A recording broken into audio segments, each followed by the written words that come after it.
అప్పుల బాధలు వెంటాడుతున్నాయా? అయితే 6 జేవిఆర్ వారి జాతిరత్నాలు ధరించండి. అందరికీ నమస్తే. నేను మీ తిరుపతి. కావేరీ బస్సు ఎలా కాలిపోయింది? ఆ బస్సులో ఉన్నటువంటి ప్రయాణికులు ఎలా చనిపోయారు? నిజంగా ఆ బస్సు బైకును ఢీకొట్టిందా? అసలు ఏం జరిగిందనేది కొన్ని కీలకమైనటువంటి వాస్తవాలను ఇప్పుడు నేను మీకు చెప్పబోతా ఉన్నా. భయంకరమైనటువంటి నిజాలు ఇవి. లాస్ట్ వరకు ఈ వీడియో చూసేటటువంటి కార్యక్రమం చేయండి. కావేరీ బస్సు బెంగళూరు హైవే పైన ఉన్నది. కరెక్ట్ కర్నూలుకి సంబంధించినటువంటి వ్యవహారంలో బస్సుకు సంబంధించినటువంటి యాక్సిడెంట్ జరిగింది. ఆ బస్సు మొత్తం కూడా కాలిపోయింది. దాదాపు 19 మంది చనిపోయినటువంటి పరిస్థితి, 26 మంది ప్రాణాలతో బయటపడ్డటువంటి పరిస్థితి. సుమారు ఆ బస్సులో 42 మంది ఉన్నారు. దాంట్లో నుండి 26 నుండి 27 మంది డ్రైవరు క్లీనర్తో సహా బయటపడ్డారు. 19 మంది అక్కడికక్కడే చనిపోయినటువంటి సిచ్యువేషన్. మాంసపు ముద్దలులా తయారైనటువంటి సిచ్యువేషన్.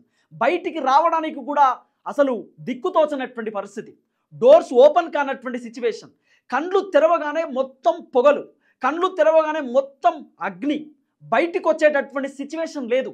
కానీ పైన ఉన్నటువంటి ఎవరైతే పడుకున్నటువంటి వాళ్ళు ఉన్నారో వాళ్ళు కిందికి దిగిపోయారు. గ్లాసు పగలగొట్టి మొత్తం కిందికి దునికేశారు.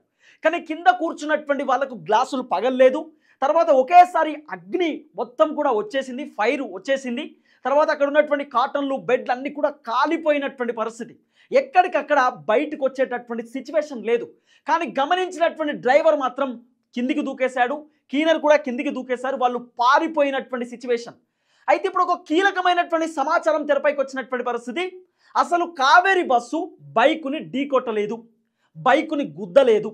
మరి ఢీకొట్టనప్పుడు బస్సు ఎలా కాలిపోయింది? ఆ బస్సు నిజంగా ఆ బైక్ని ఢీకొట్టిందా లేదా? ఒకవేళ బైకు నిజంగా బస్సును ఢీకొడితే ఎలాంటి ప్రమాదం జరిగి ఉండొచ్చు అనేది నేను బ్రీఫ్గా మీకు ఎక్స్ప్లెయిన్ చేసేటటువంటి కార్యక్రమం చేస్తా. ఆల్రెడీ పోలీసులు ఎక్స్ప్లెనేషన్ ఇచ్చారు. పోలీసులు సీసీ ఫుటేజ్ రిలీజ్ చేసేటటువంటి పరిస్థితి. పోలీసులు భయంకరమైనటువంటి వాస్తవాలని తెరపైకి తీసుకొచ్చేటటువంటి కార్యక్రమం కూడా చేసినారు. అది బెంగళూరుకి పోతా ఉంది బస్సు. మూసాపేట నుండి బయలుదేరింది. 9:30 ప్రాంతంలో బస్సు బయలుదేరింది. సుమారు 3:30 ప్రాంతంలో కర్నూలుకి సంబంధించినటువంటి హైవే పైన ఆ బస్సుకు సంబంధించినటువంటి ప్రమాదం జరిగింది. ఆ ప్రమాదంలో 19 మంది అక్కడికక్కడే చనిపోయినటువంటి పరిస్థితి. వాళ్ళని డిఎన్ఏ టెస్ట్ చేస్తూ ఉంటే కూడా డిఎన్ఏ టెస్ట్ జరగనటువంటి సిచ్యువేషన్. అదే బాడీలు గుర్తుపట్టలేనటువంటి సిచ్యువేషన్లో ఉన్నటువంటి పరిస్థితి. కుటుంబ సభ్యులు కన్నీళ్లు పెట్టుకుంటున్నటువంటి సిచ్యువేషన్. కొంత మనం డెప్త్గా మాట్లాడుకునేటటువంటి కార్యక్రమం చేద్దాం. అంతకంటే ముందు ఫస్ట్ టైం మన ఛానల్ చూస్తున్న వాళ్ళు సబ్స్క్రైబ్ చేసేటటువంటి కార్యక్రమం చేయండి. ఒకసారి మీకు ఒక సీసీ ఫుటేజ్ చూపించేటటువంటి కార్యక్రమం చేస్తా. ఈ సీసీ ఫుటేజ్లో ఉన్నటువంటి ఇద్దరు వ్యక్తులే ఆ బస్సు ముందు ప్రయాణిస్తున్నటువంటి వ్యక్తులు. శివశంకర్ అని చెప్పి ఒక వ్యక్తి ఉన్నాడు. తర్వాత వాళ్ళ దోస్తు వెనకాల కూర్చున్నాడు బైక్ పైన. ఇదే బైకు ఇన్సిడెంట్ జరిగింది. ఈ బైక్ పల్సర్ బైక్. ఈ బైకు అదే హైవే పైన పోతా ఉంది. ఈ బైక్నే ఆ బస్సు ఢీకొన్నటువంటి పరిస్థితి. ఒకసారి ఈ బైక్కి సంబంధించినటువంటి వ్యక్తులు ఏ విధంగా ఉన్నారో మనం డిస్కస్ చేసేటటువంటి కార్యక్రమం చేద్దాం. ఈ ఇద్దరు వ్యక్తులు కూడా తాగి ఉన్నారు, చాలా ఎక్కువ తాగినారు. బైకు నడిపేటటువంటి సిచ్యువేషన్లో కూడా లేరు. ఒకసారి వాళ్ళు మాట్లాడుతున్నటువంటి మాటలు కూడా నేను ఆడియో రూపంగా మీకు వినిపించేటటువంటి కార్యక్రమం చేస్తా. వాళ్ళు ఏ విధంగా తాగినారు, ఏ విధంగా దారుణమైనటువంటి సిచ్యువేషన్లో ఉన్నారు అనేది కూడా నేను మీకు ఈ వీడియోలో చూపిస్తా. ఒకసారి వీడియో చూడండి. ఇద్దరు కూడా తాగున్నారు. నడిచేటటువంటి పరిస్థితే లేదు. నడవనప్పుడు బైక్ ఎట్లా నడిపిస్తారు? అసలు మనిషి నడిచేటటువంటి సిచ్యువేషన్ లేదు, మరి బైక్ ఎట్లా నడిపుండొచ్చు? అసలు ప్రమాదం ఏం జరిగిందనేది కూడా నేను మీకు వీడియోలో చెప్తా. ఫస్ట్ ఈ వీడియో చూడండి. ఇదే వ్యక్తి, ఈ వ్యక్తి దీంట్లో ఈ ఫస్ట్ వ్యక్తి చనిపోయిండు, సెకండ్ వ్యక్తి బతికున్నాడు. బతికున్నటువంటి వ్యక్తి భయంకరమైనటువంటి వాస్తవాలు చెప్పిండు, కీలకమైనటువంటి నిజాలు చెప్పిండు. ఆ వ్యక్తి చెప్పినటువంటి నిజాలు విన్న తర్వాత పోలీసులే షాక్ అయినటువంటి పరిస్థితి. సమాజం మొత్తం కూడా అరే నిజంగా ఇలా జరిగిందా, ఇంత దారుణమైనటువంటి ఇన్సిడెంట్ జరిగిందా అని చెప్పి ఒక మొత్తం కావేరీ బస్సుకు సంబంధించిన ప్రమాదం వైపు చూసేటటువంటి సిచ్యువేషన్. ఒకసారి చూడండి ఈ వ్యక్తి ఏం మాట్లాడుతాడో. ఈ వ్యక్తి చనిపోయింది, ఫస్ట్ ఉన్నటువంటి వ్యక్తి శివశంకర్ అని చెప్పి ఇదే బైకుని కావేరీ బస్సు ఢీకొన్నటువంటి పరిస్థితి. ఫస్ట్ వాళ్ళు ఏం మాట్లాడుతారు? మత్తులో ఉన్నారు, తాగి ఉన్నారు. సీసీటీవీ విజువల్స్ మీరు చూడొచ్చు. ఒకసారి చూడండి. ఈ ఫుటేజ్ కూడా 2 గంటల 22 నిమిషాల 59 సెకండ్లు, అంటే సుమారు 14 నిమిషాల తర్వాత జరిగినటువంటి ఇన్సిడెంట్ ఇది. ఏం జరిగిందో బ్రీఫ్గా చెప్తా. ఫస్ట్ చూడండి.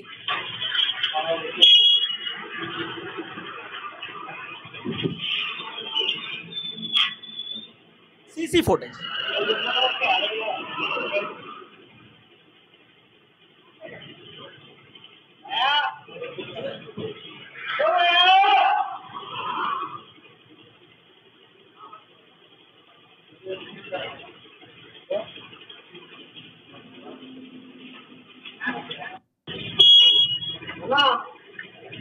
మళ్ళీ వచ్చారు సెకండ్ టైం.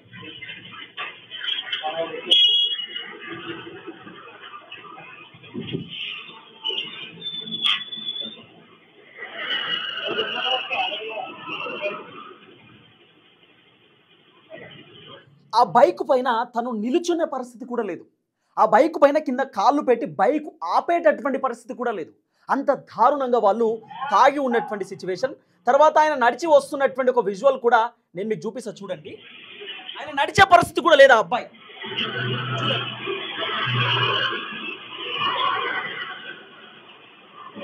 సొలుగుతూ సొలుగుతూ పోతున్నటువంటి ఆ అంశాన్ని కూడా మీరు చూస్తారు. మీరు గమనించారో లేదో, ఈ బైక్లో ముందట డూమ్ లేదు, ఈ బైక్ ముందు డ్యూమ్ లేదు. అంటే ఉండడమే అట్లా ఉంటుంది బైక్ లేదు, డ్యూమ్ లేదు. ఆ బైక్ లైట్ లేదు. ఫస్ట్ ఆ బైక్ అసలు లైట్ లేదు, ఆ బైక్ ఫిట్నెస్ లేదు. అలాంటి బైక్ని నడుపుతున్నారు వాళ్ళు. హెల్మెట్ కూడా లేదు ఇద్దరికి. ఇంత దారుణమైన సిచ్యువేషన్. ఇంకా చూడండి, ఆ అబ్బాయి శివశంకర్ అనే అబ్బాయి బైక్ నడుపుతున్న వ్యక్తి ఏ విధంగా సొలుగుతూ వస్తున్నాడో చూడండి. చూడండి ఒక్కసారి చూడండి. ఇక్కడ చూసారు కదా మీరు, సొలుగుతూ వస్తున్నటువంటి విజువల్స్. తాగి ఉన్నాడు. చూడండి ఎంత స్టైల్గా బండి తిప్పుతున్నాడో చూడండి ఆ అబ్బాయి. ఇది జరిగినటువంటి ఇన్సిడెంట్ ఇది. అయితే రైట్ వెళ్ళిపోయిండు. చూడండి చూడండి, చూసారు కదా మీరు. ఇక్కడ ఆ బైక్ నడిపేటటువంటి సిచ్యువేషన్లో శివ అనేటటువంటి వ్యక్తి లేడు. మళ్ళీ మీకు చూపిస్తున్నా చూడండి. ఇక్కడ ఆ బైక్ జర్ర అయితే ఇక్కడనే కింద పడుతుండే, ఇక్కడ కింద పడుతుండే చూడండి. అది అక్కడ సిచ్యువేషన్. అసలు ఏం జరిగింది అనేది మనం మాట్లాడుకునేటటువంటి కార్యక్రమం చేస్తే 2 గంటల 24 నిమిషాలకు సంబంధించినటువంటి సీసీ ఫుటేజ్ ఇది. బస్సు ఇన్సిడెంట్ జరిగింది దాదాపు 2:40 నిమిషాల ప్రాంతంలో. అంటే సుమారు ఈ బైక్ ఆ బస్సుకు 14 నిమిషాల తేడా ఉంది. అసలు ఏం జరిగింది అనేది మనం డెప్త్గా మాట్లాడుకునేటటువంటి కార్యక్రమం చేస్తే, ఆ అబ్బాయి ఎవరైతే పెట్రోల్ కొట్టించి ఆ అబ్బాయి కర్నూలు హైవే పైన ఉన్నాడు. ఆ అబ్బాయి పోతున్నటువంటి క్రమంలో ఆ అబ్బాయి కర్నూలుకి సంబంధించినటువంటి డివైడర్ని గుద్దుకొని కింద పడిపోయింది. ఆల్రెడీ డివైడర్ను ఢీకొని ఆ అబ్బాయి కింద పడిపోయింది. బైక్ కూడా కింద పడిపోయింది.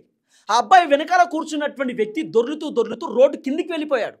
కానీ ముందు కూర్చున్నటువంటి ఎవరైతే అబ్బాయి ఉన్నాడో శంకర్ శివ అనేటటువంటి వ్యక్తి, ఆయన బైక్ కిందనే ఇరుక్కుపోయాడు. బైక్ కిందనే పడిపోయేసరికి ఆ బైక్ అక్కడే ఉంది. ఆ బైక్ లేపేటటువంటి సిచ్యువేషన్ లేదు. ఆ బైక్కు సంబంధించినటువంటి మొత్తం ఇంజన్ ఆఫ్ అయిపోయింది. తర్వాత బైక్ సంబంధించినటువంటి ఇంజన్ ఆఫ్ అయిపోవడంతో పాటు ఇండికేటర్ కూడా ఆఫ్ అయిపోయింది. ఆ బైక్ లైట్ కూడా లేదు, డ్యూమ్ కూడా లేదు. అయితే ఆ బైకు 14 నిమిషాల ముందే ఇన్సిడెంట్ జరిగింది. ఆ బైక్ రోడ్డు మీదనే ఉండిపోయింది. అయితే తర్వాత ఇక్కడ బెంగళూరుకి పోతున్నటువంటి కావేరీ ట్రావెల్స్కి సంబంధించినటువంటి బస్సు దాదాపు 80-90 స్పీడ్లో పోతుంది. ఆ బైక్ అక్కడ ఆల్రెడీ పడిపోయింది. రోడ్డు పైన ప్రమాదం జరిగింది. ఆ వ్యక్తి అక్కడ ఆల్రెడీ పడిపోయాడు. తర్వాత ఈ బస్సు వెళ్తున్నటువంటి క్రమంలో కావేరీ బస్సుకు సంబంధించినటువంటి డ్రైవర్ ఆ బండి పడిపోవడానికి గమనించలేదు. ఆ బండి ఆల్రెడీ పడిపోయింది. బస్సు ఢీకొనలేదు ఆ బైక్ని. బస్సు ఎక్కడో ఉంది, బైక్ ఎక్కడో ఉంది. 14 నిమిషాల కంటే ముందే బైక్ వెళ్ళిపోయింది. 14 నిమిషాల తర్వాత జరిగినటువంటి ఘటన. అంటే ఆల్రెడీ ఆ బైకు డివైడర్ని ఢీకొని ఆ డివైడర్ పక్కనే బైక్ రోడ్డు పైన పడిపోయింది. ఆ వ్యక్తి శివ అనేటటువంటి వ్యక్తి బైక్ కింద ఇరుక్కుపోయిండు. ఆయన సొలుగుతున్నాడు, తాగున్నాడు. ఆయన అటు ఇటు కదిలేటటువంటి పరిస్థితి లేదు. ఆయన పడిపోయినటువంటి నేపథ్యంలో బైక్ ఇంజన్ కూడా ఆగిపోయినటువంటి పరిస్థితులలో ఈ కావేరీ బస్సు మంచి పికప్లో ఉంది. కావేరీ బస్సులో ఉన్నటువంటి ప్రయాణికులు ఆల్రెడీ వాళ్ళు పడుకున్నారు. సో డ్రైవర్కి కూడా నిద్ర వచ్చినట్టుంది, ఎందుకంటే నైట్ టైం కదా. సో డ్రైవర్ కూడా సరే నిద్ర వచ్చినట్టుందో ఏదో స్పీడ్గా పోతున్నాడు, త్వరగా వెళ్ళిపోవాలనేటటువంటి ఆలోచనతో, హైవే కదా ఏది ఉండదు కదా అనేటటువంటి ఆలోచనతో కావేరీ బస్ చాలా స్పీడ్గా వెళ్తున్నటువంటి క్రమంలో డైరెక్ట్ బస్సు బైక్ మీదకి వెళ్ళిపోయింది. బస్సు బైక్ను గుద్దలేదు. ఆల్రెడీ ఆ బైకు కింద పడిపోయింది. కింద పడిపోయినటువంటి బైక్ని కావేరీ బస్సు డ్రైవర్ గమనించలేదు. ఆ బస్సు డైరెక్ట్ బైక్ మీద నుండి వెళ్ళిపోయింది.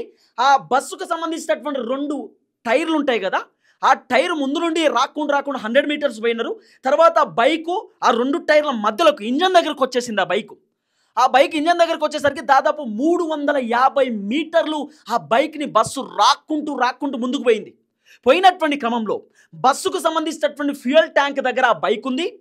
బైక్ రాకుండా పోతుంటే నిప్పులు వస్తాయి కదా, అంటే చిన్న ఫైర్ వస్తుంది కదా, ఆ నిప్పులు వచ్చి బైక్కి సంబంధించిన ఫ్యూయల్ ట్యాంక్ పేలిపోయింది. అప్పుడే బస్సుకు సంబంధించినటువంటి ఫ్యూయల్ ట్యాంక్ కూడా పేలిపోయింది. 2 ఫ్యూయల్ ట్యాంక్స్ ఒకేసారి పేలిపోయేసరికి అక్కడ అంత పెద్ద అగ్ని ప్రమాదం జరిగింది. బస్సు డ్రైవర్కి ఇదంతా అర్థమైపోయింది. అరే, కాలిన వాసన వస్తుంది, మనం బండిని గుద్దేశాం, మనం ఇక్కడ నుండి వెళ్ళిపోవాలనే ఆలోచనతో బస్సు డ్రైవర్ అలాగే క్లీనర్ ఇద్దరు కూడా బయటకు వచ్చేసినటువంటి సిచ్యువేషన్.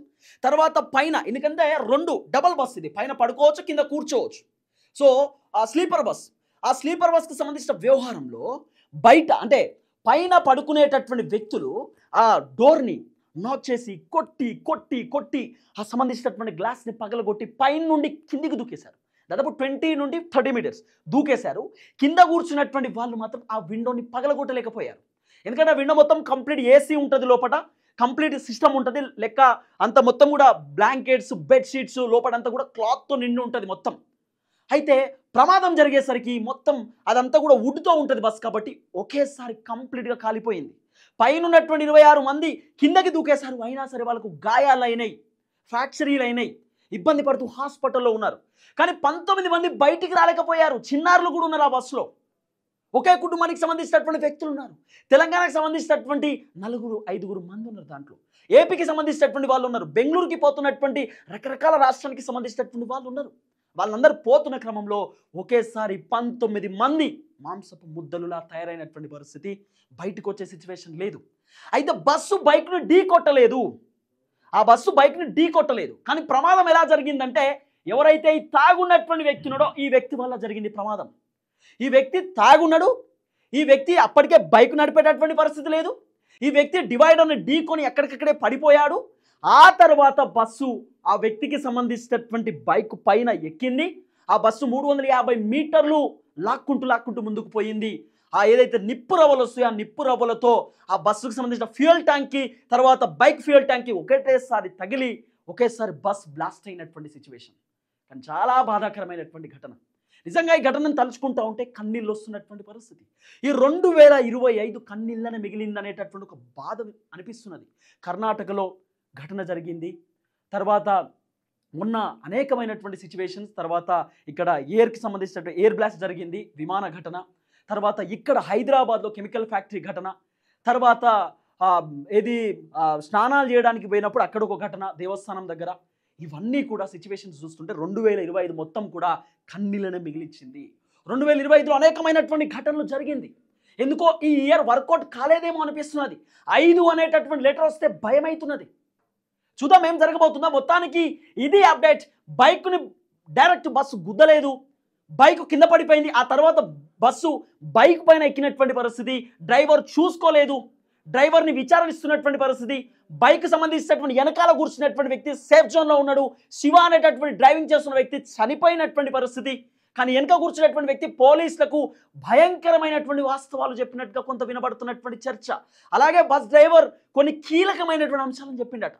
పోలీస్ సీసీ కెమెరా ఏమైనా రెటిఫై చేద్దామంటే మొత్తం కాలి బూడిదైనటువంటి సిచ్యువేషన్. చూద్దాం ఏం జరగబోతుందో. ఇది ప్రస్తుతం ఉన్నటువంటి కీలకమైనటువంటి ఇన్సిడెంట్.